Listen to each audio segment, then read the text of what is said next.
እውነተኛ አባት ነው። እኔ ሞት ለመንኩት፣ እርሱ ግን ህይወቱን ሰጠኝ። ግን የነበርኩበት የኃጢአት ልምምድ እጅግ በጣም አስቀያሚ፣ ሐኪሞች ተስፋ ቆርጬ ከህክምና እስከመቀር ድረስ ማለት ነው። ኦልሬዲ በቃ አብቅቷል ብዬ ነበር። መጨረሻ ጊዜ ንስሐ ገባሁ። በቃ ይቅርታ አድርግልኝ፣ ከዚህ በኋላ ግን ውሰደኝ። እዚህ ብቆይ አሁንም ደግሜ ያንን አለማድረግ አልችልም። ወደ ጌታ መጥቻለሁ፣ ኢየሱስን አውቄያለሁ። አንተ እኮ ኢየሱስን ካወቅክ በኋላ መታመም የጀመርከው ይላሉ። ግን እኔ ማድረገውን የተደበቀ ነገር ማንም አያውቅም።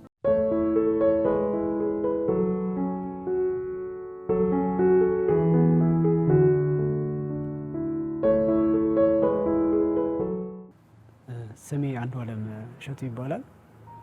የመጣሁት ከኮዬ ነው። የአንዲት ጥሩ ልጅ ባለቤትና የአንዲት ሴት ልጅ አባት ነኝ። ምንድነው ዛሬ ልመሰክርላቸው የመጣሁት ጌታ ያደረገልኝ ነው። ከዚህ በፊት ምስክርነት ሰጥቼ ነበረ እና በዛ ምስክርነት ላይ ስለ ተፈወስኩበትና ጌታ ስላደረገልኝ ነገር ብቻ ነበረ የመሰከርኩት። በዛ ውስጥ የነበሩትን አፍርባቸው የነበሩ ነገሮችን ደብቄ ነበር ያለፍኩት ያኔ። ነገር ግን ጌታ ለኔ ምንም ባላደረገው ሁኔታ፣ እሱ ምንም ባላደረገበት በእኔ መስቀል ላይ ያለ ፍረት ተሰቅሎልኝ ሳለ እኔ ግን ያለፍኩባቸውን ነገሮች ከምን እንኳን እንዳወጣኝ ለሌሎች መግለጽ ባለመቻሌ በጣም አፍርበት ነበር፣ ማለት እወቀስበትም ነበር። ምክንያቱም ያደረገልኝ እጅግ በጣም ብዙ ነው። መፈወሴም ብቻ ሳይሆን ከምን ውስጥ እንዳወጣኝ መናገር ነበረብኝ። ስለዚህ ዛሬ ልነግራችሁ መጥቻለሁ። ምንድነው ልክ 10 ዓመት አካባቢ ያለው ነበረ አንድ ኩያ የሆነ ልጅ መጥቶ ወደ ቤት አንድ ክፉ ልምምድ አስለመደኝ፣ አሳየኝ ማለት ነው። ያ ምን ነበረ? ማስተርቤሽን ነበር። ገና 13 ዓመት አካባቢ ልጅ ነበርኩ። ከዛ በኋላ ያ ነገር በቃ እንደዛው ቀጠልኩበት። ልጅነቴ ሁሉ በዛ ውስጥ ነበር ያለፈው፣ አብዛኛው የወጣትነቴ ጊዜ ሁላ። አሁን በመመሰክርላችሁ ጊዜ በብዙ ነገሬ ውስጥ ከዚህ ልምምድ ጋር ነበር አብሬ የቆየሁት። መጀመሪያ አካባቢ ያን ያህል ኃጢአትነቱ አይታወቀኝም ነበር። ከጊዜ በኋላ ግን በነበርኩበት እምነት ተቋም ላይ ይሄ ኃጢአት እንደሆነ ሲገባኝ ስሳቀቅ ግን ከኔ ላስወግደው አልቻልኩም ነበር። ከዛ በዚህ ውስጥ እያለሁ የሆነ ጊዜ ላይ ያው የጌታ ወንጌል ወደ እኔ መምጣት ጀመረ። በሰዓቱ የነበርኩበት ተቋም ላይ ያው ወንጌል ሊነግሩኝ የሚችሉ ሰዎች ሁሉ መናፍቆች ተብለው ይጠሩ ስለነበር ለነሱ ከፍተኛ የሆነ ጥላቻ ነው የነበረኝ። ስለዚህ ለኔ ወንጌል መንገር የሚችል ሰው የለም ማለት ነው በሌላ ቋንቋ። ግን ጌታ መልካም ስለሆነ እንደዚሁ አባቴ ቤት ሲሄድ ወንድሞቼን ስለ ወንጌል አውርተዋቸው ይመጣሉ፣ ተከራክረው ይመጣሉ። ተከራክረው ከዛ የተከራከሩበትን ፖይንት ሁሉ ይዘው ቤት መጥተው ያወራሉ። እኔ እንደምሰማቸው ብዙ አያስተውሉም ነበር። እኔ ግን ቁጭ ብዬ ሰማቸዋለሁ። ከዛ በኋላ በእውነትም ጌታን የት መፈለግ እንዳለብኝ ጥያቄ በውስጤ መምጣት ጀመረ። የመጽሐፍ ቅዱስ ክፍሎችንም እየጠቀሱ ሲያወሩ ስለነበር እነኛ ክፍሎች እነሱ ከወጡ በኋላ አያቸዋለሁ፣ አነባቸዋለሁ። እውነት ነው። ከዛ በኋላ ግን ላፍታ እንኳን ያንን ማቋረጥ አልችልም ነበር። ከነሱ ጋር ራሴ ማነጻጸሬ ራሱ ይገርመኛል። ከዛ ከጊዜ በኋላ ግን ወደ ዩኒቨርሲቲ ከገባው በኋላ እነኛ ከወንድሞቼ ሲሰማቸው የነበሩ ነገሮች በውስጤ እያደጉ መጣው። ከዛ በኋላ የተለያየ እምነት ተቋማቶችን ፍላየሮች እየተቀበልኩ አነብ ነበር፣ መጽሐፍ ቅዱስም አነብ ነበር። የእምነት ተቋም መምረጥ እንዳለብኝ በውስጤ ይሰማኝ ጀመር። ምክንያቱም ኢየሱስ ክርስቶስን በዛ በስቅለት ፊልም ሳየው በነበረው ፊልም ላይ ብዙ የተረዳሁት ይመስለኛል። እንደገና ደግሞ የነኚህ ልጆች ምስክርነት ከነበርኩበት ተቋም ጋር ያለኝን ነገር ጥያቄ ምልክት ውስጥ አስገባብኝ። ከዛ በኋላ እግዚአብሔርን መጠየቅ ጀመርኩ። አንተ እኔን የሰራኸኝ ሁላ እያልኩ ጠይቃለሁ በነበርኩበት እምነት ተቋም ላይ። እኔ ስለምን ተቋም አያገባኝም። በቃ አንተ ግን የትም ሁን የት አንተን ራስህን ነው የምፈልገው። የት ነው ያለው? ከነማን ጋር ነው ያለው? የት እንደሆን ትወዳለህ? የሚሉ ጥያቄዎችን ጠይቀው ነበር። ቀጥታ ጠይቀው ነበር። ሰው አጠገቤ ከሌለ እንዲህ አይነት ጥያቄዎች ነበር ለሱ የምጠይቀው። ከዛ በዚህ ሁኔታ ውስጥ እያለው የሆነ ጊዜ ላይ ትምህርት ቤት ውስጥ ኮንፍሊክት ተፈጠረ፣ በእምነት ተቋሞች መካከል ማለት ነው። ከዛ እኔ የነበርኩበት የእምነት ተቋም ምንም ጥያቄ በሌላቸው እነኛ መናፍቅ የምላቸው ልጆች ላይ ድብደባ ተደረገባቸው ማለት ነው። በኃይል ነበር የተቀጠቀጡት፣ የተፈነካከቱ ብዙ ልጆች ነበሩ። ግን በዚህ መካከል ግን አዘንኩላቸው፣ ምክንያቱም ጥፋተኞች እንዳልሆኑ አውቃለሁ። ከዛ በኋላ በዚህ መካከል ያው ጥያቄዎች ስለነበሩኝ በተለይ ዮሐንስ ወንጌልን በጣም አነብ ነበር፣ የሮሜን መጽሐፍ አንብቤ ነበር እና በጣም ልቤን ይዞት የነበረው ምንድነው የኢየሱስ ክርስቶስ ተከታይ የሆኑት በቃ እሱ በጣም ትልቅ ቦታ ይዞ ነበር እኔ ጋር። ኢየሱስን የሚከተሉት እንዴት ስደት እንዳለባቸው፣ እንዴት መከራ እንዳለባቸው እና ደግሞ እንዴት አይነት ምን አይነት ሰዎች እንደሆኑ ዮሐንስ ወንጌል ላይ ተረድቼ ነበር እና ከተደበደቡ በኋላ ይቅርታ ጠያቂ የሆኑት እነኚሁ እኔ የምጠላቸው የነበሩት ልጆች ናቸው። ይቅርታ ጠየቁ። ከዛ ግን ከኔ ጋር የነበሩት ግን በጣም ተደሰቱ፣ እነሱ ይቅርታ በመጠየቃቸው ተሸነፉ ብለው ማለት ነው። ምክንያቱም ጥፋተኞች አልነበሩ፣ ግን በቃ ይቅርታ ብለው ሰላምን ማውረድ መረጡ። ከዛ በኋላ ያ የነበርኩት የመጽሐፍ ቅዱስ ክፍል ወደ እነሱ እንዲሄድ መራኝ። በቃ ሁለተኛ ደግሞ ብዙ ጥያቄዎቼ ያው በነበርኩበት የእምነት ተቋም ይመለሱ ስላልነበር እንደውም አንድ ጊዜ አስታውሳለሁ ጥያቄ ጠየቅኩኝና እኔ እኮ በአካል አግኝቻቸው አላውቅም እነኝህን ሰዎች ከመናፍቆች ጋር እየዋላችሁ ምናምን ብሎ አስተማሪው በጣም ተቆጣኝ። ኦኬ ከዚህ በኋላ ይህን ጥያቄ መጠየቅ የለብኝም ብዬ ዝም ብዬ ነበር። ከዛ ወደ እነኝህ ሰዎች ሄድኩኝ። ከዛ ፌሎሺፕ ወሰዱኝ፣ የተማሪዎች ህብረት። በጣም ደስ አለኝ። ከእነሱ ጋር ጥሩ ጊዜ ማሳለፍ ጀመርኩ። ስለ ጌታ ይነግሩኝ ጀመር። እኔም ደግሞ ያው ብዙ አይቼ ስለነበረ ያው ስለ ጌታ መስማት በጣም ፈልግ ነበር። የሆነ ጊዜ ላይ ጌታን መቀበል እንዳለብኝ ሲገባኝ ጌታን ተቀበልኩ። ከዛ በኋላ ያው ከፌሎሺፕ ውጪ ደግሞ ቤተ ክርስቲያን ሄጄ ራሴን ሰጠሁኝ። ከዛ እነሱ ደግሞ አስተማሩኝ። ከዛ በኋላ ተጠመቅኩኝ። ልክ የተጠመቅኩ ሰሞን አካባቢ ከጥምቀቱ በኋላ አንድ ሌሊት ላይ ለመጀመሪያ ጊዜ ህልም አየሁ። የህልም እጅግ በጣም የሚገርም ነው። ምን ነበረ? ሰማይ ሁሉ የሚሰማው ድምጽ ነው። ዛሬ ትንሣኤ ነው፣ ዛሬ ትንሣኤ ነው የሚል ድምጽ ነው የምሰማውና ህዝብ ሁሉ የሚሰማውን ይመስለኝ እና እኔም ሰማለሁ። ከዛ በኋላ ወደ ቤት የመጣና ያ እጅ ሁለት እግሮቼን ይዞ ወደ ውጪ ይዞኝ ወጣና በውሃ ውስጥ ከተተኝ።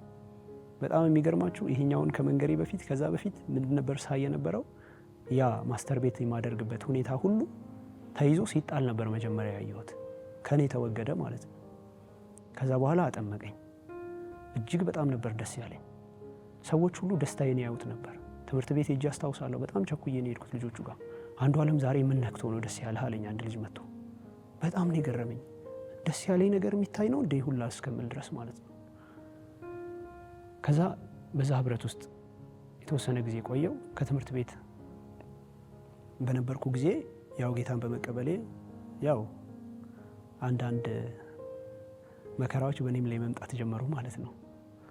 ምን ሆነ? ያው ከቤተሰቦቼ ተለየው። ኦልሬዲ ያው ወደ መጥፎ መንገድ ሄድኩ ስለመሰላቸው ያው ከነሱ ቤት መውጣት ሆነ። ስለዚህ አሁን በትምህርት ቤት ምን ሆንኩኝ ማለት ነው? ያለምንም እርዳታ 2 ዓመት ከምናምን መማር ነበረብኝ። በቃ ማንም ሰው ዞር ብሎ አያየኝም። ገንዘብም ምንም የሚባል ነገር የለም። ያው ተማሪ ሆኖ ደግሞ አስቡት ቢያንስ ኮፒ የሚያደርግበት አንድ ሰው ያስፈልገው ነበር። ይሄ 2003 አካባቢ ነው እንደዛ የሆነው። ምክንያቱም ጌታን የተቀበልኩት በዛ ዓመት ነበር።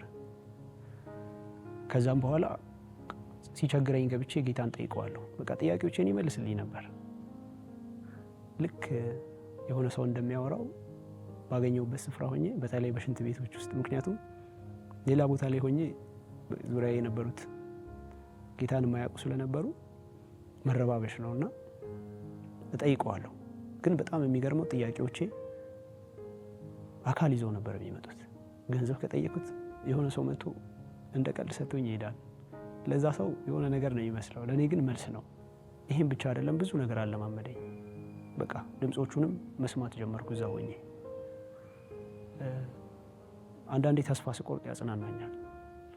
ኢቭን የሆነ ጊዜ የሆነ ኮርስ የሚበላሽብኝ መስሎኝ ፈርቼ የመጨረሻ የምርቃቴን ቀን አሳየኝ። ልክ እንደዚህ አብሮኝ ነበረ። ከዛ ግን ወደ ስራ ስመጣ ከህብረት ራኩኝ፣ ከወንድሞች ህብረት ራኩ። ከወንድሞች ህብረት መራቅ እንደዚህ ከባድና መጥፎ ነገር መሆኑን አላቅም ነበር። ምክንያቱም ስራዬ ፊልድ የበዛው ስራ ስለነበር፣ ያው ጂኦሎጂስት ነበርኩኝ በሰዓቱ። የተለያየ ሀገር ነው የምሄደው፣ የተለያየ ስፍራ ነው የምሄደው፣ በረሃ ነው። ስለዚህ ከህብረት እየራኩ መጣው። በመጣውም ጊዜ ቸርች አልሄድም። ከዛ በዚህ ሁኔታ ውስጥ እያለው የቀደመ ልምምዴ ተመልሶ መጣ። በቃ አሁን ደግሞ አደገኛ ሆኖ መጣ፣ በኃይል ማለት ነው። አልችለውም ነበር። ከዛ ደግሞ ህመም ደግሞ እንደገና መምጣት ጀመረ። በጣም በብዙ ህመም መታመም ጀመርኩ፣ እጅግ በጣም በብዙ ህመም ማለት ነው። እና ስራ ቦታ ላይ ሆኜ የሆነ ጊዜ በቃ ከህመሙ መብዛት የተነሳ መንቀሳቀስ ወደማልችልበት ደረጃ ደረስኩ። ምክንያቱም ሰውነቴ ሙሉ ቁስል ነበረ፣ በጣም ነበር የሚቆስለው። ልብስ እንኳን ሲነካኝ ከብደኝ ነበር። በዛ ላይ ደግሞ የምሰራበት ቦታና ካምፑ ርቀት ስለነበረው በመኪና መሄድ በጣም ለኔ ከባድ ነው። የሆነ የቆሰለን ሰውነት ሲንቀሳቀስ ማለት የእያንዳንዱ የመኪናው እንቅስቃሴ እኔ ሰውነቴን ነበር የሚያመኝ። ከዛ እንደዚህም ሆኖ ግን የሚገርማቸው ያ ኃጢአት አብሮኛል። ትንሽዬ ህመሜ ጋብ ካለ ያንን ከማድረግ የሚያስቆመኝ የለም። በቃ በኃይል ነበር ማደርገው። አንዳንድ ጊዜ ደክሞኝ ራሴን ጉልበት እስካጣ ድረስ ማለት ነው። ህመም ሁላ ይመጣብኝ ነበር፣ ፍሉዴ ሲቀንስ ከሰውነቴ ውስጥ ማለት ነው። ኮንቲኒየስሊ ነው ማድረገው። አልወደውም ግን አደርገዋለሁ። በቃ ባልፈልገውም ማስቆም አልችልም። በቃ ኮንቲኒየስሊ ነበር ማድረገው። ህመሙ ባሰብኝ። ከዛ በኋላ ደግሞ እንደገና በዚህ ውስጥ ሆኜ ሰዎች አሁን ወደ ጌታ መጥቻለሁ፣ ኢየሱስን አውቄያለሁ፣ አንተ እኮ ኢየሱስን ካወቅክ በኋላ መታመም የጀመርከው ይላሉ። እውነታቸውን ነው። ግን እኔ ማድረገውን የተደበቀ ነገር ማንም አያውቅም። እኔ ብቻ ነበር የማውቀው። ይሄ የኔ ብቻ ሚስጥር ነበር ረዥም ዓመት። በዙሪያ ያሉ ሰዎች ይህንን አያውቁም ከአንድ ልጅ በስተቀር፣ እሱም በጌታ አልነበረም። ከዛ በኋላ ህመሜ በጣም የበዛብኝ ቀን አንድ ሌሊት ማታ ገብቼ በቃ ምክንያቱም ኮንቲኒየስሊ ንስሐ ገባለሁ፣ እኔ ተመልሼ አደርገዋለሁ። ስለዚህ በዚህ ራሱ ተስፋ ቆርጫለሁ። ሁለተኛ አላረግም ማለት በቃ አዲስ ነገር አይደለም። ሁሌ ነው እንደዛ ማድረገው። ከዛ የዛ ሌሊት ግን ለመጨረሻ ጊዜ ጌታን ለመንኩት። ነገን እንደማላይ እርግጠኛ ነበርኩ። ምክንያቱም ጌታ እንዲወስደኝ ለመንኩት። በቃ አንደኛ እዚህ ሆኜ እሱን ነው ማሰድበው። ዙሪያ ያሉት ይሰድቡታል። ምክንያቱም እኔ በህመም እየተሰቃየሁ፣ እኔ ወደሱ ከመጣሁ በኋላ እየታመምኩ ነው። ከዛ በኋላ የዛን ቀን ማታ እንዲወስደኝ ለመንኩት። ለመጨረሻ ጊዜ ንስሐ ገባሁ። በቃ ይቅርታ አድርግልኝ፣ ከዚህ በኋላ ግን ውሰደኝ። እዚህ ብቆይ አሁንም ደግሜ ያንን አለማድረግ አልችልም። ስለዚህ እንዲወስደኝ ለመንኩት። ህመሜንም መቋቋም ስላቃተኝ እንዲወስደኝ የዛን ቀን ማታ ለመንኩት እና እንደሚወስደኝ በጣም እርግጠኛ ነበርኩ። ምክንያቱም ያኔ ትምህርት ቤት እያለሁ እንደሚሰማኝ አውቃለሁ። ያኔ የነበረኝ ልምምድ ጊዜ መልስ ሲሰጠኝ አውቃለሁ። ራሴን ማጥፋት መብት እንደሌለኝ ስለገባኝ በቃ እሱ ግን እንዲገላግለኝ ከዚህ ውስጥ ለመንኩት። እሱ ግን እኔ ሞት እንዲወስደኝ፣ ምክንያቱም ከመከራዬ ብዛት የተነሳ በቃ ወደሱ መሄድ ፈለኩ ማለት ነው። እዚህ ምድር ላይ ያለኝን ነገር ሁሉ ትቼ ወደሱ መሄድ ፈለኩ። በቃ ስቃይ ነው እንደዛ ያደረገኝ። በእርግጥ ጌታን እንደዛ አውቄው አይደለም በዛ መጠን በሰዓቱ። ከዛ በኋላ ግን ሌሊት 8 ሰዓት 9 ሰዓት ገደማ ህልም አየሁ። ምንድነው ያየሁት ህልም? በሆስፒታል አልጋ ላይ ተኝቼ እጆቼን ነው እንደዚህ ማያቸው ማለት ነው። ልክ እንደዚህ አሁን እንደማየው አየዋለሁና በዚህ በደም ስሮች ውስጥ ይመጣና እሾክ እዚህ ጋር ሲደርስ ይወድቃል፣ ከእጄ ላይ ተመልሶ ይወድቃል። በጣም ብዙ እሾክ ሲወድቅ እኔ ዝም ብዬ ነው ማየው። ከዛ ከሆነ ሞመንት በኋላ ደግሞ ድጋሜ ደም ስሮቼ እንዳለ በዘይት ተሞልተው አየዋቸው። በጣም ደስ ይል ነበረ። የዘይቱን ምቾት ልነግራችሁ አልችልም በሰዓቱ ሲሰማኝ የነበረው። ከዛ በኋላ በማግስቱ ተነሳው። የህልሙን ትርጉም ባላቀውም የሆነ በቃ ከነህመም የሆኜ የሆነ ነገሬ ተጽናንቷል ማለት ተሻለ ዳንክ እንደ ምናምን እስከሚሉኝ ድረስ ሰዎች ማለት ነው። ግን ህመሙ እኮ እንዳለ ነው ያለው፣ እንቅስቃሴም ሁሉ ነገር። ከዛ በዙሪያዬ ከነበሩ ሰዎች መካከል አንዲት እህት ነበረች፣ በጌታ ነበረች ማለት። ከዛ ለሷ ነገርኳት። ያው ህብረት የለኝም ብያቸዋለሁ፣ ቅድም ነግሬያቸዋለሁ። ከህብረት ከተነጠልኩ ቆይቻለሁ። ከዛ ያለውን ነገር ስነግራት ህመሜንም ታውቀው በሽታዬንም ስቃዬንም ታውቀው ስለነበር ግን የተደበቀ የኃጢአት ልምምዴን ግን አታውቅም። እሱን እኔ ብቻ ነው የማውቀው። አይዞ አንዱ ዓለም ጌታ ሊፈውስህ ነው፣ በቃ ጌታ ይፈውስሃል ማለት ነው አለችኝ። ብዙም አልገባኝም በሰዓቱ። ከዛ በኋላ አካባቢ ያሉ ነገሮች ሁሉ መቀየር ጀመሩ። ምን መሆን ጀመረ? በቃ ስራው ቦታ ላይ እንዲመቸኝ ማድረግ ጀመሩ ሰዎች። በመኪና ብዙ እንዳልጓዝ ቅርብ ላይ ማድረግ፣ ካምፕ ቀየሩልኝ። ብዙ ፌቨር ማድረግ ጀመሩ እና ፌቨር የሚያደርጉኝ ሰዎች ኖርማሊ ሰውን ፌቨር የሚያደርጉ አይነት ሰዎች አልነበሩም። ይሄ የገባኝ ከጊዜ በኋላ ነው። የእግዚአብሔር ፌቨር እንደሆነ የገባኝ ከጊዜ በኋላ ነው ማለት። ከዛ በኋላ ያቺ ልጅ ይሄን ካለችኝ በኋላ በቃ አመጋገቤን ምናምን ነገር ውሃ ብዙ ጠጣለሁ። ምግብ የምበላው እጅግ በጣም ጥቂት ነው። በቃ ትንሽዬ ውልፍት ካልኩ በቃ አልችለውም። ምክንያቱም ያኔ ኩላሊቴ ይታመማል። አይኖቼ ጨረር ማየት አይችሉም ማለት ላይት ላይ መንቀሳቀስ አልችልም። ስልክም ሆነ ኮምፒውተር ከሆኑ ደቂቃዎች በላይ ማየት አልችልም። በቃ ድርቀት ነው የሚሰማኝ፣ ያቃጥለኛል እጅግ በጣም። ሐኪም ቤትም ሄጄ ምንድን ነው ያሉኝ፣ በጣም የእንባህ መጠን በጣም ትንሽ ነው፣ ስለዚህ አይንህ ይደርቃል። ስለዚህ መጠቀም ያለብኝ ይሄ ግሌር ፍሪ እና ፎቶ ሶላር የሆኑ መነጽሮችን መጠቀም እንዳለብኝ መከሩኝ። ከዛ በቃ መነጽሬን መጠቀም ጀመርኩ። አለርጂው በጣም ያሰቃየኛል አፍንጫዬን። የአፍንጫ አለርጂ ልነግራችሁ አልችልም። የኩላሊቴን ህመም ደግሞ ልነግራችሁ አልችልም። ኢንፌክሽኑ በቃ በጣም በተደጋጋሚ ነበር እንትን የሚለው። በሐኪሞች ተስፋ ቆርጬ ከህክምና እስከመቀር ድረስ ማለት ነው። ኦልሬዲ በቃ አብቅቷል ብዬ ነበር። ከነኚህ ሁላ ህመሞች ጋር ሆኜ ቀጠልኩኝ። ግን የኃጢአት ልምምዴም አብረዋል፣ አልቆመም ማለት ሻል ባለኝ ጊዜ ከእርሱ ጋር ነኝ። አልችለውም እሱን ነገር። አንዳንድ ጊዜ ሰዎችን እንፈልጋለሁ አብረውኝ እንዲሆኑ። ምክንያቱም ከሰዎች ጋር ከሆንኩኝ ጀስት ስለሚያስረሱኝ አብረውኝ ሁላ ቢተኙ ደስ ይለኝ ነበር። ሳገኝም ደግሞ እንደዛ አደርጋለሁ ከሰዎች ጋር አብሬ። ከዛ በዚህ ሁኔታ ሆኜ የስተመሙ ትንሽ ቀነሰልኝ። ምክንያቱም አሁን አመጋገቤ ላይ ምናምን ነገር በደንብ መስራት ጀመርኩ። በቃ የተወሰኑ በጣም ጥቂት የሚባሉ ምግቦችን እንበላው። በጣም አስቸጋሪ ነበርኩ። ይህንን የምታደርግልኝ እናቴ ብቻ ነበረች። በቃ እኔ ወጣ ካልኩ ሌላ ቦታ ምግብ መብላት አልችልም፣ እታመማለሁ። ትንሽ የጨው መጠን ከፍ ካለ፣ ኦይሉ ደግሞ ትንሽ እንትን ከተሰማ፣ ኢቭን እንቁላል እንኳን የምበላው ጀስት ነጩን ብቻ ነበር። ሌላው ይረብሸኝ ነበር። በጣም እታመማለሁ እና ብዙ ህመም ነበር። ሄፓታይተስ ቢ ነበር በዛ ላይ። አንዳንዴ ነስር ደግሞ ጀምሮኝ አይቆምም። እጅግ በጣም ብዙ ህመሞች ነበሩ፣ መሄድ መንቀሳቀስ ሲያቅተኝ ድረስ ማለት ነው። አብዛኞቹን ደግሞ ሐኪሞች ደግሞ የማያውቋቸውም ይኖራሉ መሰለኝ። ሐኪም ቤት ላይ ግን ተስፋ እስከመቆርጥ ድረስ ህክምና ሄጃለሁ። ኢቭን ከሀገር ሁሉ ውጭ ሄጄ ነበር። አንድ ስኮላርሺፕ አግኝቼ ለትምህርት ሄጄ እንደውም ተስፋ ያደረኩት በቃ ፈውሴን ነበር። ምክንያቱም እግዚአብሔር ፈውስሃለሁ ብሎሃል ካለችኝ በኋላ ያቺ እህት የምጠብቀው እኔ ፈውስ የማውቀው በህክምና ብቻ ነበር እና የሆነ ቦታ ታከሜ እንደምፈወስ ምናምን ነበር ተስፋ ማድረገው። በዚህ መካከል በጣም ብዙ ድምጾች አሉ። በቃ ይሄ ነገር ወደ ካንሰር ተቀይሮ ትሞታለህ ምናምን የሚሉ በጣም ብዙ አስቀያሚ ድምጾች አሉ። እንደ ሞተ ሰው ነበር መኖር፣ ልክ ነገ እንደሚሞት ሰው ማለት ነው። በዛ ውስጥ እየኖርኩ ሳለ የሆነ ጊዜ ላይ እንደገና ሌላ ህልም አየሁ። ያን ህልም ባየሁ ሰዓት ስለነኛ የመጽሐፍ ቅዱስ ክፍሎች ጭራሽ አላቅምም አላነበብኩም። ስለ ጌታ መምጣት ምንም የማውቀው ነገር የለም። ስለ መጨረሻው ዘመን ምንም የማውቀው ነገር የለም። ግን በዛ ሰዓት ህልም አየሁ። ምንድነው? ጌታ በላይ በሰማይ ሆኖ አየሁት። የሆነ ከፍታ ላይ ነው ያለው፣ ይታየኛል። ሰዎች ሁሉ ይረበሻሉ፣ ይጫጫዋሉ፣ ቀውጥ የሆኑ ነበር። አጠገብ ያሉት ግን አያውቁትም። በነግራቸውም አያውቁትም። ይሄ እኮ ኢየሱስ ነው እላቸዋለሁ። አያውቁትም። እኔ አውቀዋለሁ፣ ግን ከእርሱ ጋር መሄድ አልቻልኩም። የእርሱ የሆኑትን ሁሉ ሰብስቦ ይዟቸው ሄደ። ከዛ እኔ ቀረው ከእነኛ ከማያውቁት ጋር ማለት። ምን ነበር የሆነው ይሉኛል። ኢየሱስ ነው ምናምን ስላቸው አንደርስታንድ አያደርጉትም። ምን እንደሆነ ማወራቸው ራሱ አይገባቸውም ሰዎቹ። ከዛ ሌላ መከራ ምናምን ውስጥ ገባን። መብላት መጠጣት ወደማይቻልበት በጣም አስቀያሚ ሁኔታ ውስጥ በጣም ብዙ ወታደሮች ነበሩ፣ የሚያሰድዱን የሚያሰቃዩን። ወደዛ መጣው ማለት ነው። ከዛ ይሄን ነገር ድጋሚ አሁን ለዛች ልጅ ሄጄ ነገርኳት።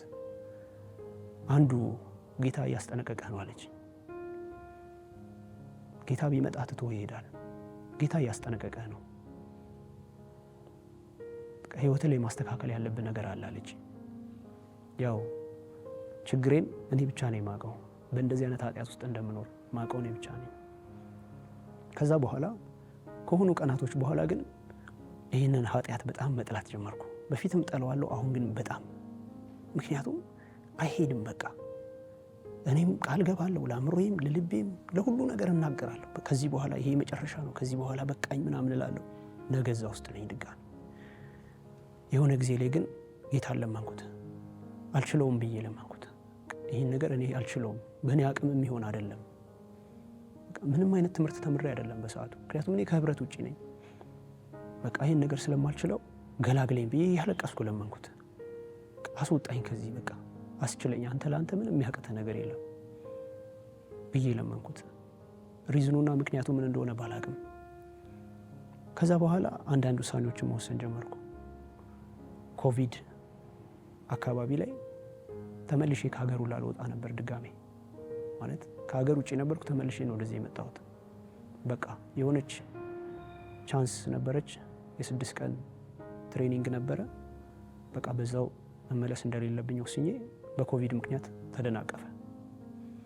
ግን ከዛ በላይ የሚያሳስበኝ ግን በዚህኛው ነገር ውስጥ መኖሬ ነው። ጠልቼዋለሁ፣ ምክንያቱም ከእግዚአብሔር ጋር ያለኝን ሪሌሽንሺፕ የሚያበላሽብኝ እሱስ እንደሆነ አውቃለሁ። ምክንያቱም ይህንን እያደረኩኝ እኔ ራሱ ራሴን ጠለዋለሁ። አይደለም ህብረት ላደርግ እንደገና መጽሐፍ ቅዱስ ላነብ። ከዛ ማግባት እንዳለብኝ ወሰንኩ። በቃ ማግባት እንዳለብኝ ወሰንኩ። ጌታ መልካም ነው። መልካም የሆነችን ሴት ሰጠኝ፣ አገባው። ከዛ ካገባው በኋላ ማለት በዚህ ውስጥ ሆኜ ግን ያው ልጅቷን ያው የሆነ ማለት እኔ ላይ የነበረ ያ መከራ በሷ ላይ እንዲመጣ ስላልፈለግኩ ሁሉንም ነገር ነግሬያት ነበር። በምን አይነት ህመም እንደምታመም፣ እንዴት ደግሞ ምን ተስፋ እንደማድረግ፣ ከጌታ እንደዚህ በህልሜ እንደዚህ አሳይቶኛል፣ ይፈውሰኛል ምናምን ብዬ ነገርኳት። እሷም ጌታ መልካም ነው ይፈውሳል አለች። በጣም የወደድኳት ደግሞ ይሄን የተቀበለችልኝ ቀን ነው። ምክንያቱም ማንም ከነ ችግሩ የሚቀበለው ሰው የለም። ማለት በዚህ አይነት ሁኔታ ውስጥ ሆኖ ሰው እንትን ብሎ ራሱን ገልጾ ያንን በርደን ለመሸከም መዘጋጀቷ እጅግ በጣም አስደንቆኝ ነበር። አሁንም ያስደንቀኛል ባይዘ። ከዛ በኋላ ለሷ ማድረግ ያለብንን ነገር አደረግን። ምን ነበር በሰዓቱ የነበረው እንትን ቫክሲን ማስወሰድ ነበር ለሄፓታይተስ ቢ። ከዛ በኋላ ቫክሲን ወሰደች፣ አብረን ሆነን። ከዛ ልጅም ጌታ ሰጠኝ፣ አንዲት ሴት ልጅ ወለድኩኝ። ግን ከጊዜ በኋላ ግን አገባሁ፣ ወለድኩ፣ እነኝን ነገሮች አደረግኩ። ማግባቴ ጠቅሞኛል አሁን፣ ምክንያቱም ከጌታ ጋር ያለኝን የሚያበላሽብኝን ነገር ሰብሮልኛል፣ ማለት ተቋርጧል። በመሀል እንዳረገው የሚገፋኝ ብዙ ነገር ቢኖርም ግን ማግባቴ በጣም አድቫንቴጅ ሆኖኛል። ምክንያቱም ሁሌም እሷ ከኔ ጋር ነች። አሁን ከዚህ በፊት ነግሬያችሁ ነበር፣ ሰው ያስፈልገኝ ነበረ አብሬውም ሆነው እንዳመልጥላችኋል ነበር። አሁን ግን እሷ አጠገቤ ስላለች ያው ብፈተንበትም ጌታ ረዳኝ። ከዛ በኋላ ደግሞ እሷ ዙሪያ የነበሩ ቤተሰቦች ነበሩ። አሁን ስለ ጌታ የሚያወራኝ ሰው ምናምን በዙሪያ መኖር ጀመረ። ከዛ እንደዚህ ቀናቶች እየሄዱ እያለ ድጋሜ ህልም አየሁ የሆነ ጊዜ ላይ። ምክንያቱም አሁን ግን ህይወቴ እየተቀየረ መጥቷል። ምክንያቱም ካገባው በኋላ በዛ ነገር ውስጥ አሁን እንትን እያልኩ አይደለም። ብቸገርበትም ኦልሬዲ መፈተንበት ነገር አልነበረም። ከዛ በዚህ መካከል ሆኜ ያው ተከራይተን የነበረበት ያኔ ቱሉ ዲምቱ ነበረ ቤታችን። ከጎረቤቴ እዚህ ቤተ ክርስቲያን የሚመጡ ወንድምና እህት ነበሩ፣ ባልና ሚስቶች ናቸው። ከዛ እነሱ ቤታችን ይመጣሉ፣ ጀስት እናወራለን ምናምን። ከዛ አንድ ቀን እንደገና ህልም አየሁ። ያ ህልም ላይ ምንድነው ያ ጎረቤቴ የነበረ ሰውዬ ሐኪም ነው። በእርግጥ ያው ማለት ዶክተር እንደሆነ አውቃለሁ። በህልሜ ግን ሳየው የሆነ ሜዳ ላይ አስተኝቶ ሲያክመኝ አየውና ለባለቤቱ ነገርኳት። አይ ጌታ ሊያክመው የሚፈልገው ነገር ይኖራል በይው ብሎ አላት። እንደዛ ስትለው በጣም ነው የገረመኝ። ይሄ የኔ ሚስጥር ነው፣ ምን እንደምታመም እንዴት እንደምኖር ምናምን ማውቀው እኔ ነኝ። ከዛ ግን መልስ በቃ ይሄ ነገር ጊዜው ደረሰ ማለት ነው አልኩኝ። ምክንያቱም ተስፋ አደርግ ነበር። ያንን ህልም እያመንኩት መጣው መሰለኝ ከሆነ ጊዜ በኋላ። እንደውም አንድ ጊዜ አስታውሳለሁ፣ የተናገረኝ አምላክ የታመነ ነው፣ ይፈውሰኛል። ይህንን ሳላይ አልሞትም ሁላ ብዬ አውቃለሁ። ይህንን ሳላይ አልሞትም፣ ቢያንስ አንድ ቀን ከዛ በኋላ እኖራለሁ ሁላ እል ነበር። መጨረሻ ላይ በህልሙ ራሱ እምነት እየመጣ ምክንያቱም ሕክምናው ላይ የነበረው ነገር እጅግ በጣም ተስፋ የሚያስቆርጥ ስለነበር ማለት ምንም ተስፋ ስላላገኘው ሕክምናን እስክጠላ ድረስ ነው የደረሰው። ምክንያቱም ሄዳለሁ፣ አዲስ ዜና ይነግሩኛል፣ ምንም ልቀይር አልችልም ምንም እና አለመስማት ይቀላል። ምክንያቱም አእምሮዬን ይረብሸዋል በሰማው ቁጥር ያ ነገር። ሚዲያውም ሁሉም ነገር ደግሞ ስለዛ ለእኔ ይናገራል። አንዳንዴ ተስፋ ያስቆርጣል። በቃ የሞት ድምፅ ነው የምሰማው። ይሄ ነገር ወደዚህ ተቀይሮ አንድ ቀን እንደውም ባለቤት የምናልኳት ይሄ ነገር እኮ እንደዚህ ፕሮግሬሲቭሊ ካንሰር ይሆናል ከዛ ምናምን ስላት አንተ ራስህ ላይ እንደዚህ ታውጃለህ እንዴ ምናምን አለች። ጌታ ይፈውሳል አለች። ከዛ የዛን ቀን ሌሊት እንደገና ህልም አየሁ። የዛን ቀን ሌሊት ያየሁት ህልም ወደዚህ ስፍራ ከመጣው በኋላ የተፈወስኩበትን ሁኔታ ነበር። ድምፅ ብቻ ነው የምሰማው፣ አብሮኝ የነበረውን ሰው አላውቀውም። ምክንያቱም እኔ የክርስቶስ ተልእኮ ቤተክርስቲያንን አላውቅም ነበር። ከዛ በፊት በቲቪ ማይቻ አላውቅም፣ ምንም አይነት እንትን አልነበረኝ። ለካ በዚህ ስፍራ እሱ አዘጋጅቶልኝ ነበር ፈውሴን። ከዛ በኋላ ይህን ህልም ካየው ከ12 ቀን በኋላ ያ ጎረቤቴ የነበረው ሰውዬ ጌታ ሊፈውሰው ያለኝ ሰውዬ ማለት ጌታ ሊፈውሰው የሚፈልገው ነገር ይኖራል ብለሽ ነገር ያለው ሰውዬ መጣ። በአካል መጣና ና ቸርች እንሂድ አለኝ። እኔ ና ቸርች እንሂድ ብሎኝ ሰው አልሄድም። ሌላ ጊዜ እንዴት እንደሆነ አላውቅም። እሺ ብዬው መጣውና እዚህ ቤተ ክርስቲያን ገባው። ከዛ የሚያስተምረውን ነገር ፓስተር ሰማሁት። እናንተ እንደዚህ ያላችሁ እያለ ይናገራል። ተስፋ የቆረጣችሁ በእንደዚህ አይነት ሁኔታ ውስጥ ያላችሁ እነኛ ሁሉ ነገሮች እኔን የሚሰሙት ነገሮች ናቸው። እኔ የሚሰማኝ ነገር ተስፋ የቆረጥኩባቸው ነገሮች ናቸው። ደስታ ያጣሁባቸው ነገሮች ናቸው። ምክንያቱም ደስታን ለማግኘት የሚያስፈልገውን ነገር ሁሉ አድርጌያለሁ። መማር ቢሆን ኢቭን ሌላ ሀገር መሄድ፣ ስራ ቢሆን በጣም ብዙ ነገር ማለት ብዙ ሰዎችን ማግኘት ቢሆን በጣም ብዙ ነገር አግኝቻለሁ። ግን ከሆነች ሞመንት በኋላ ያ ይጠፋል። በቃ ተመልሼ እኔ ወደ እንትኔ ነኝ ማለት አይ ዶንት ኖ ደስታዬ ሩቅ ነበረ።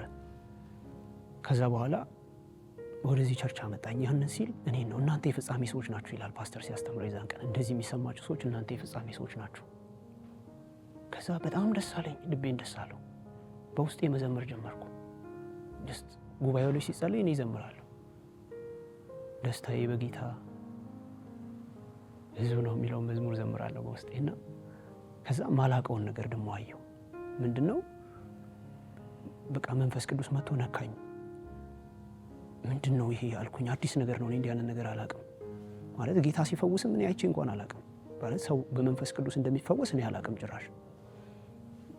መጣና ሰውነቴን ወረረኝ፣ ነካኝ። ደግሞ ደስ ይላል፣ በጣም ነው ደስ የሚያሰኘው። ምንድነው ምናምን ብዬ ያው ቃሉም ስለነካኝ ሰውየው ግን እጅ ተጽዕኖ ቢጸልይለት ጥሩ ነበረ ምናምን አለኝ። አይ እኔ በቃሉ አግኝቶኛል ጌታ ብዬ ወደ ቤት ሄድኩ። አንድ ሳምንት ቆየሁ ቤት። አርብ ቀን ነበር የመጣሁት። አንደኛውን አርብ ዘለልኩ። ሁለተኛው አርብ ላይ ግን ጥያቄ በጣም በዛ። ምንድነው የዛ ቀን ምን ሆኜ ነው? ለምንድነው እንደዛ ደስ ያለኝ? መምጣት ፈለኩ፣ ግን ምሽት ነው። የአርብ ፕሮግራም የሚያልቀው 1 ሰዓት አካባቢ ነው። እኔ ደግሞ መኖረው ያኔ ቱሉ ዲምቱ ነበር፣ ሩቅ ነው። እንዴት ሄዳለሁ ብዬ ፈራው። አይ በቃ በራይድም ቢሆን አንድ ቀን መሄድ አለብኝ ብዬ መጣሁ። ከዛ ከመጣሁ በኋላ እዚህ ጉባኤ ውስጥ ስገባ በቃ አልፌ ገባውና ልክ ጉባኤ ውስጥ ከገባው በኋላ እየተጸለየ እያለ ፓስተር እኔ ስለ ፈውስ እዚህ ቤተክርስቲያን መጥቼ አስቤም አላቅም፣ ፈውስም እንደዚህ እንደሆነ አላቅም። እኔ ጭራሽ ምንድነው አንዲት ልጅ በቲቪ እያየች የፈውስ መንፈስ ሲንቀሳቀስ ጆይን አድርጉት በቃ ያኔ ተፈወሳላችሁ ብሎ ያስተምር ነበር፣ ይናገር ነበር፣ እየዞረ ይጸልይ ነበር፣ ሰዎችም እየጸለዩ ነበር። ከዛ ከሱ ጋር ተባብሬ መጸለይ ጀመርኩ። በጣም በቁጣ መጸለይ ጀመርኩ። ከዛ በኋላ ምን አለ? ሄፕታይተስ ቢይዟት እንደዚህ ምናምን አለ። ልክ በዛ ሰዓት ምስክር ቴስቲሞኒ ሰምታ ተፈወሰች ይላል። ዋት አልኩኝ። እንደዚህ መፈወስ አለ እንዴ አልኩኝ። በቃ የዛን ሰዓት ነው የገባኝ። ከዛ ያንን በሽታ ጠላሁት። በቃ ማለት ተቆጣሁት፣ ልክ እንደሆነ አካል ማለት ነው። እና አጠገብ ያሉ ሰዎች ራሱ እንደ እብድ ነው የሸሹኝ። በኃይል ነበር ስቆጣ የነበረው። አልሸከምም፣ ከዚህ በላይ ይበቃል፣ አጉብጠኸኛል፣ ከዚህ በላይ አልሸከምም እያልኩ መጸለይ ጀመርኩ አብሬ። ፓስተርም ይጸልይ ነበር፣ እሱንም እየሰማሁ እሱ የሚላቸውን እላለሁ። እሳት ይጠራ ነበር። የኤልያስን አፍ ነክቶ የቀደሰ እሳት እያለ ይጠራ ነበር። እኔም አብሬ እሳት ጠራሁኝ።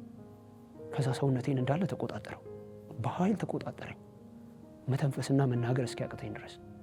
ከዛ ፓስተር ወደ እኔ መጣ። በቃ ማለት ሳግ ያዘኝ። በቃ በጣም ነው ደስ የሚለው፣ እጅግ በጣም እንደዚህ አይነት ደስታ አይቼም አላቅም። በቃ መጥቶ ግን ሰውነቴ ደግሞ አልቻለውም። ከዛ ወደ እሱ ጠራኝ። ምንድን ነው ችግር አለኝ። ማለት ምንድን ነው አለኝ። በቃ ከዚህ በፊት እንደዚህ የምታመምበት ነበር፣ እሱ እየተፈወሰ ነው አልኩትኝ። እየተፈወስክ ነው አልኩት ማለት ነው። ከዛ የምታውቀው ያየው ነገር አለ አለኝ። አሁን አልኩት። እየተፈወስኩ ነው አልኩት። ከዛ በኋላ ውጣ በለው አለኝ። በኢየሱስ ስም ውጣ በለው አልኩት። ማለት እንኳን እያቃተኝ ነበር ምለው፣ ምክንያቱም ልቤ በጣም ተይዞ ነበር። ከዛ በኋላ ውጣ በለው አለኝ። ውጣ ማለት አቃተኝ። ከዛ በኋላ ንገረኝ ምንድን ነው አለኝ። ከዛ የታመምኩትን ነገር ነገርኩት። ከዛ እጁን እንደዚህ ላይ ጭኖ ጸለየልኝ። ከዛ በኋላ ምን ውስጥ እንደገባው እንኳን አላቅም።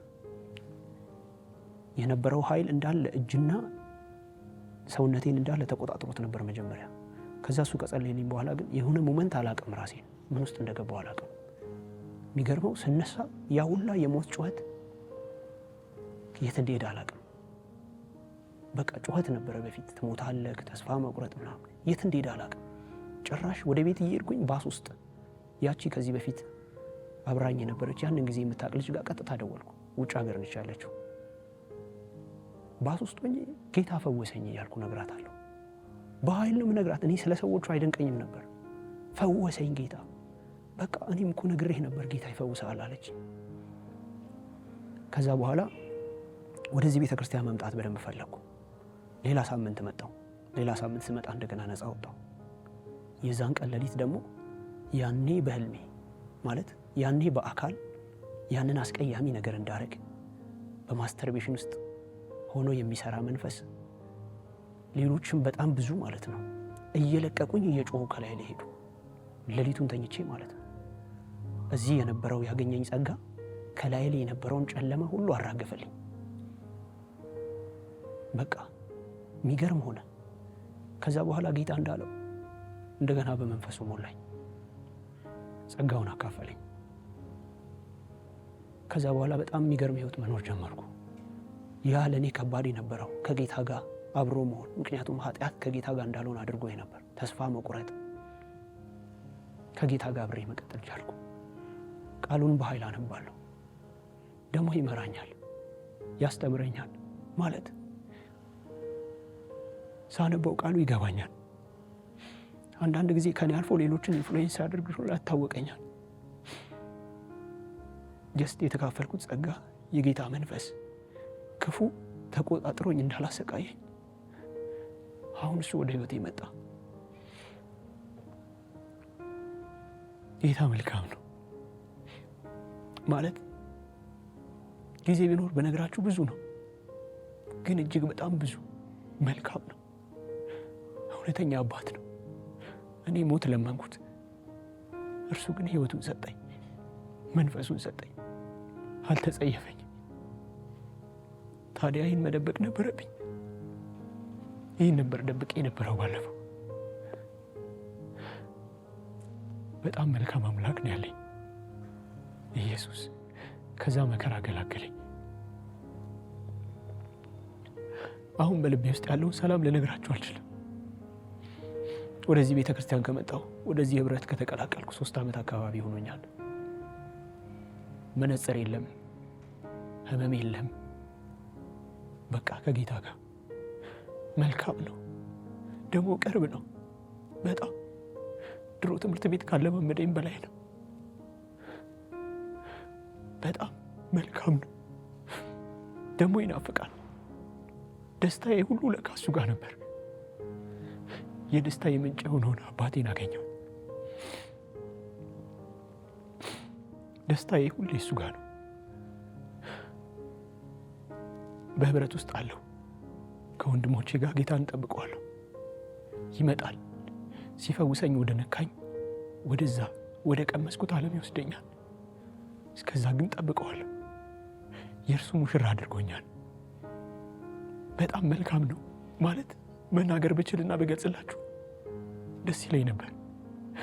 ግን እጅግ በጣም የሚገርም ነው። ይሄ የምታዩት ምድርና መላዋ እንደምታዩት አይደለም። እርሱ የሚገርም ነው። እንዴት ብዬ እንደምገልጽላችሁ አላውቅም። በጣም የሰላም አምላክ ነው፣ የእረፍት አምላክ ነው። በዚህ ጉባኤ ሁል ጊዜ እመጣለሁ። የችግሮቼ ምንጮች ሁል ጊዜ ያስወግድልኛል። ደግሞ ወንድሞችን ሰጠኝ። እዚህ ቤተ ክርስቲያንም ዝም ብዬ አይደለም ያለሁት። እዚህ መቆየት እንዳለኝ በተለያየ መንገድ ነገረኝ። ያው እግዚአብሔር ሲናገር ታውቁታላችሁ። እዚህ መቆየት እንዳለብኝ፣ በዚህ መሆን እንዳለብኝ ነገረኝ። በቤተ ክርስቲያንም ብዙ እድል ተመቻቸልኝ። አሁን ቃሉን በጣም አነባለሁ። ማለት 3 ዓመት ቀላል አይደለም። ሌላ ነገር መስማት አይናፍቀኝም። በቃ የሚናፍቀኝ እሱ መስማት ብቻ ነው። ከህብረት እንደ ድሮ በቃ ማለት ብዙ ወደ ህብረት እንዳልመጣ በውስጥም በውጭም የሚጋፉ ነገሮች ቢኖሩ ጌታ ግን መልካም ነው። እንዳልወጣና እንዳልጠፋበት ሁሌም ይጠብቀኛል፣ ሁሌም ይመልሰኛል። ቤተ ክርስቲያንም ብዙ ነገር አደረገችልኝ። ሃይር ላይፍ ተማርኩ። እሱ ደግሞ በጣም የሚገርም ጊዜ ነው። ሃይር ላይፍ ስማር ማን እንደሆንኩ አወቅኩ። ማለት ስለ ሃይር ላይፍ ብዙ ማውራችሁ አለ፣ ግን ጊዜ የሚበቃኝ አይመስለኝም። ማለት ማን እንደሆንኩ አወቅኩ፣ ምን አይነት ፍጥረት እንደሆንኩ፣ እንዴት እግዚአብሔር እንደሚወደኝ ብዙ ተማርኩኝ።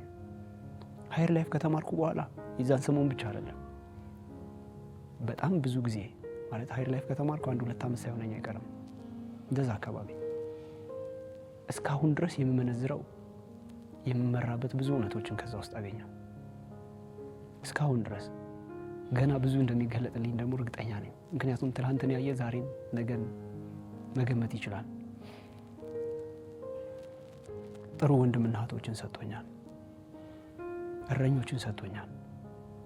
ጌታን አመሰግነዋለሁ። ማለት በዚህ ስፍራ እንደሆን እንድጠብቀው ብዙ ምልክቶችንም በዚህ ስፍራ ሳይቶኛል። ሁሉንም ገልጬ ስለማልችል ነው። ግን በእውነት በዚህ ስፍራ ጌታ እንደሚሰራ አይቼ ነው በዚህ ያለሁት። ማለት ልገጽላችሁ ከምችለው በላይ ነው። ማለት ቋንቋ ስለማይገልጸው ከዛ ውጪ በቃ እያንዳንዱ እዚህ ቤተ ክርስቲያን ላይ ያሉ ነገሮች፣ ምክንያቱም እዚህ ስፍራ ላይ ቆይ ሲለኝ እሱ እዚህ መጠቀም ያለብኝ ብዙ ነገሮች ስላሉ የእርሱ ጸጋ ስላለ ነው። የጌታ እራትን በኃይል ወስዳለሁ። ኃይለኛ ነው በጣም እንደምታውቁት። እና ከሃይር ላይፍ ተጨማሪ ደግሞ ያው እዚህ ብዙ ጸጋ የምንካፈልባቸው መንገዶች አሉ። የጌታ እራት አለ፣ የቅባት ቀኖች አሉ። እነኚህ ሁላ ቀኖች ላይ እጅግ በጣም ብዙ ተጠቅሜያለሁ። ጌታ ነክቶኛል በጣም ብዙ ጊዜ ከብዙ አስቸጋሪ ነገሮቼ። ማለት ጌታ በቃ እለት እለት ጀስት እያስተካከለኝ እንደሆነ እኔ ራሱ አውቃለሁ።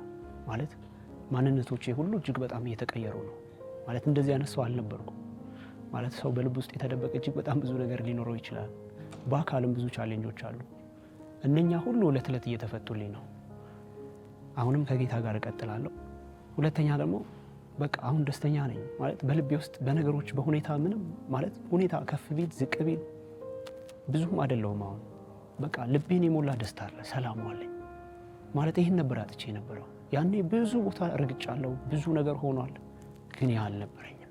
በቃ ዝም ብሎ እንደሚክለፈለፍ ነበርኩ። አሁን ግን እንደዛ አይደለም። በቃ በውስጤ እርግጥ ያለ ነገር አለ። ስለሚሆነው ስለሚመጣው ነገር ብዙ አልጨነቅም። ሰላሜ ተጠብቆልኛል። ጀስት ባለቤቴም በዚህ ያለች አሁን ማለት በዚህ ህብረት ውስጥ አብራኛለች። እና ለወንድምና ለእህቶቼ ከክርስቶስ ለተወለዳችሁ ሁሉ ልነግራችሁ የምፈልገው እባካችሁ ከህብረት እንዳትነጠሉ። ይሄ የጌታ ሀሳብ አይደለም። በህብረት ውስጥ መቆየት አለባችሁ። ብትችሉ ባላችሁበት ቤተ ክርስቲያን ባላችሁበት በአንድ ጥላ ስር እረኛ ያስፈልጋል። ማለት መቼም ኢየሱስ ክርስቶስ እረኛችን ነው አይደል? እረኛችን ሆኖ ሳለ ነው ጴጥሮስን በጎቼን ጠቦቶቼን ጠብቅልኝ አሰማራልኝ ያለው። ይሄ እውነት በዚህ ቤተ ክርስቲያን ላይ እንድቆይ በጣም ብዙ ጊዜ ስላደረገኝ ነው የምነግራችሁ። በህብረት ውስጥ መቆየት በጣም መልካምና ልክ ነው። እግዚአብሔርም ደግሞ በዛ በረከትን አስቀምጧል።